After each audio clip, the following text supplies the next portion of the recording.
Hey guys, come on in, have a seat. We are here to get into Kandi'S versus Todd Tucker. Now, Kandi has filed a motion asking the court to step in now on parenting time and child support, alleging Todd has not contributed financially.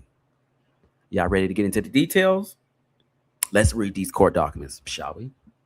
Document Tingz, bringing truth to the light. Paper trail strong, yeah, we reading it right. From the docket to the drop, every case, every scene. I'm your courtroom reporter with the facts in between. Yeah. Document Tingz, bringing truth to the light. Paper trail strong, yeah, we reading it right. From the docket to the drop, every case, every scene. I'm your courtroom reporter with the facts in between. Yeah.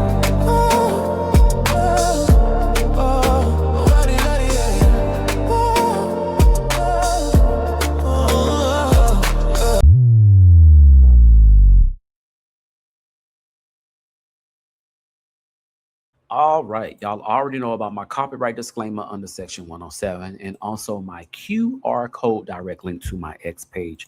Now, let's get right on into these court documents. So, petitioner motion for a temporary hearing on parenting time and child support. Now, this was filed by petitioner K. Lennis Tucker, or as we know her as Kandi'S. Okay, so let's get right on into it. So, in the above style action through the undersigned counsel and hereby files her motion for temporary hearing on parenting time and child support with like number paragraph as follows.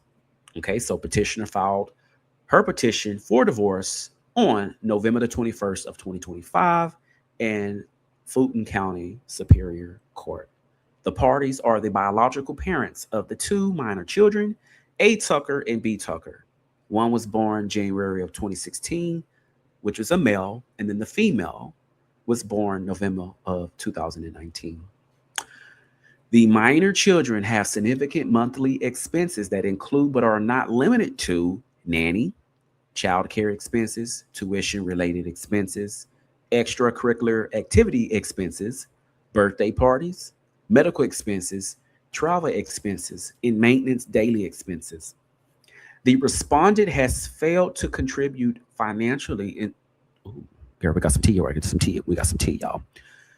The respondent has failed to contribute financially to the maintenance and support of the children's needs, leaving the sole responsibility upon the petitioner mother. The respondent has failed to provide financial support to the minor children, yet has traveled out of the country on multiple occasions for vacations without proper notifications to the petitioner mother since the petitioner filed her petition for divorce. That's some tea right there, y'all. Okay, so let's continue. Per OCGA 1993, okay, it is in the best interest of the two minor children for the respondent to contribute financially to the well being and maintenance and support of the minor children on a consistent basis.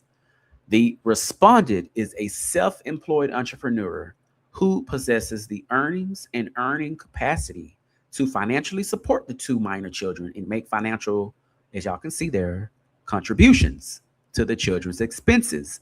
The respondent possesses multiple sources of income currently and throughout the duration of the marriage. The respondent does not pay the mortgage. Ooh, there's some tea. There's some tea right here, y'all. Or expenses at the marital residence.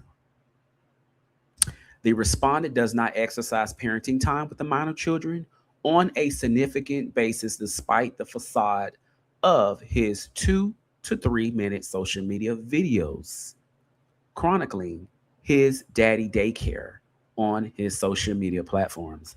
Since the petitioner filed her petition for divorce, the respondent has intentionally and willfully attempted to interfere with the petitioner's parenting time with the minor children.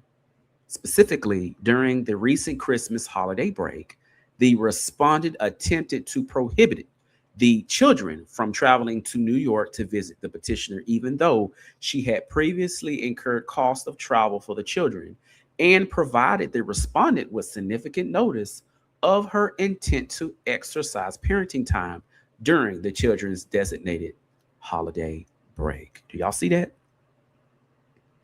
Court intervention is essential to assure that the petitioner will be able to exercise consistent and peaceful parenting time with the minor children while the divorce proceedings are pending before this honorable court.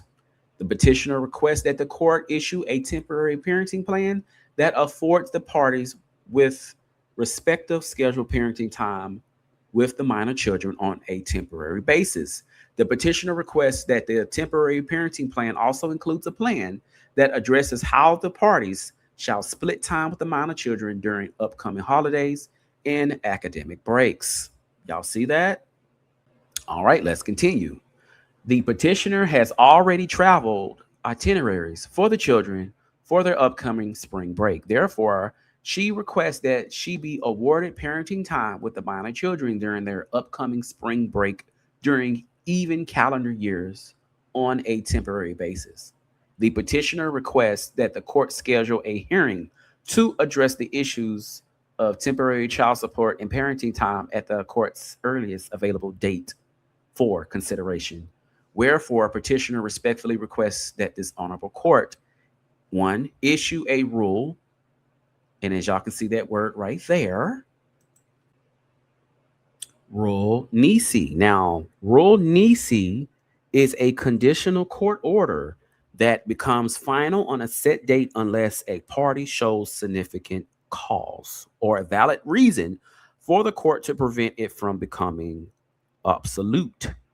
Essentially meaning to show cause why it shouldn't be made final. So that's what that means, okay? So issue a Rule Nisi and schedule a hearing to hear the petitioner's motion. And two, issue an order directing the respondent to pay child support and share in the expenses for the minor children on a temporary basis. Three, issue a temporary order awarding the petitioner and respondent with parenting time with the minor children on a regular basis in major holidays.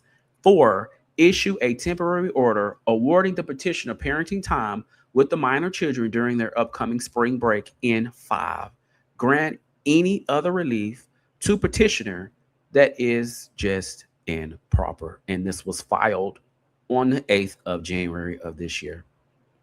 And that is this court document. So what do you guys think?